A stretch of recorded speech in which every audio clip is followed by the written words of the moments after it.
Comme Louis XIV, les courtisans ont évidemment à se sustenter. Les plus chanceux sont nourris aux frais du roi. On dit alors qu'ils ont bouche à court. D'après les règlements, avoir bouche à court n'est pas réservé à tous les habitants.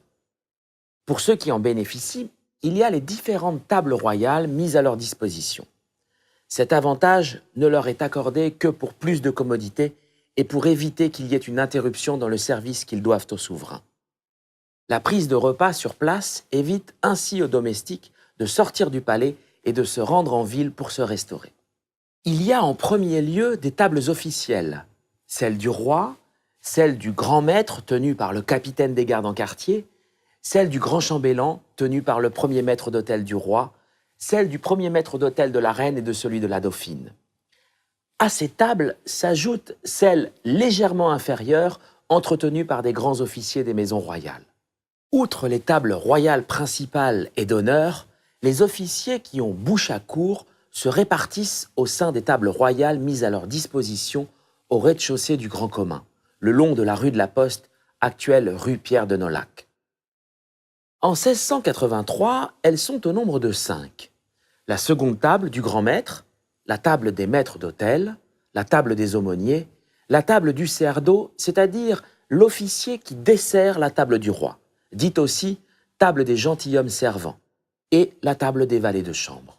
L'heure des repas est codifiée. Il y a des roulements au sein des différentes tables afin que le service du roi soit toujours assuré. Les horaires sont donc établis par rapport à la journée de Louis XIV. Ainsi, les 2 tables du grand maître, mais aussi celles des premiers valets de chambre, du temps où elle existe, sont servies simultanément avec la table du roi, car, en dehors des repas, la plupart des officiers qui y mangent ont un service important auprès du souverain. Quant à ceux qui participent au service du dîner ou du souper du roi, vous imaginez bien qu'ils mangent dans un horaire contraint. Leur repas se prend au plus tard au moment où Louis XIV quitte la messe. Le soir, ces 3 tables sont donc ouvertes dès 7 heures. La table du cerceau est quant à elle servie immédiatement après que le roi a fini son repas, puisque l'on y mange ce qui vient d'être desservi de la table royale. Enfin, la table du grand chambellan, qui est une table d'honneur, se tient au choix du premier maître d'hôtel du roi.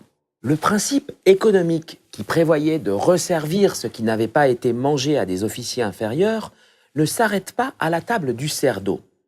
Outre la table du roi et de sa famille, les autres tables principales et d'honneur étaient elles aussi richement servies, permettant à leur tour de nourrir d'autres officiers inférieurs. Ce système se retrouve au sein même des tables secondaires. Ainsi, comme le signale l'État de la France, les valets de chambre ont bouche à court à la table dite des valets de chambre, et leurs valets mangent de leur desserte. C'est donc tout un système pyramidal qui permet de nourrir une grande majorité des commensaux. Les tables principales alimentent certaines tables secondaires qui le font à leur tour, et ainsi de suite.